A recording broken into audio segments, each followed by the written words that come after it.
Devils hole. ಈಗ ತಾನು ಹೇಳಿದಾಗೆ ಡೆವಿಲ್ಸ್ ಹೋಲ್ ಕಡೆ ಹೋಗ್ತಾ ಇದ್ದೀವಿ. 19ನೇ ಸೆಂಚುರಿಯಲ್ಲಿ ಇದನ್ನು ಜನರು ಬರಬೇಕು ಅನ್ನೋದಕ್ಕೋಸ್ಕರನೇ ಒಂದು ಡೆವಿಲ್ಸ್ ಹೋಲ್ ಅನ್ನೋ ಹೆಸರಿಟ್ಟಿದ್ರು. ಇದರಿಂದ lot of visitors keep coming here. ಇಲ್ಲಿ ಕ್ಲಿಪ್ಸ್ ಇದ್ದಾವೆ, ಅಂದರೆ ಗುಡ್ಡದ ತೀರ, ಮೌಂಟೇನ್ ತೀರದ ಜಾಗಗಳಿದ್ದಾವೆ. ಇಲ್ಲಿ ಭಾಳ ಕ್ಲೀನಾಗಿರಬೇಕು ಅನ್ನೋದನ್ನು ಒಂದು ಗೌರ್ಮೆಂಟ್ ಭಾಳ ಒತ್ತು ಕೊಟ್ಬಿಟ್ಟು ತುಂಬ ಎಂಫಸಿಸ್ ಮಾಡ್ತಾರೆ. ನೀವು ನೋಡಿದ್ರೆ ಒಳಗೆ ನೇಚರ್ ಹಾಗೇ ಇರ್ತದೆ, ಎಲ್ಲೂ ಏನು ನೇಚರ್ ಹಾಳು ಮಾಡೋಂಥ ಪರಿಸ್ಥಿತಿನೋ ಇಲ್ಲ, ಒಳಗೆ ನುಗ್ಗಿ ಕಸ ಹಾಕೋಂಥ ಪರಿಸ್ಥಿತಿನೋ ಇಲ್ಲ.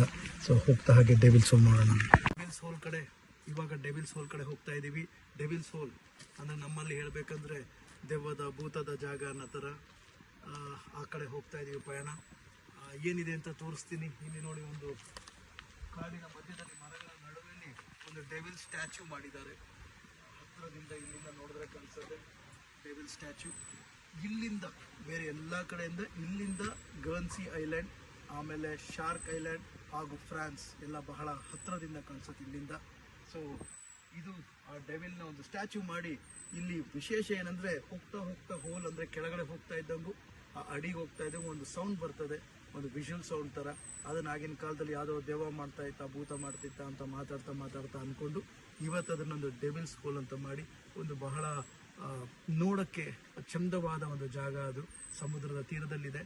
ಹೋಗ್ತಾ ನೋಡೋಣ ಅದನ್ನು. ನಮಸ್ತೆ.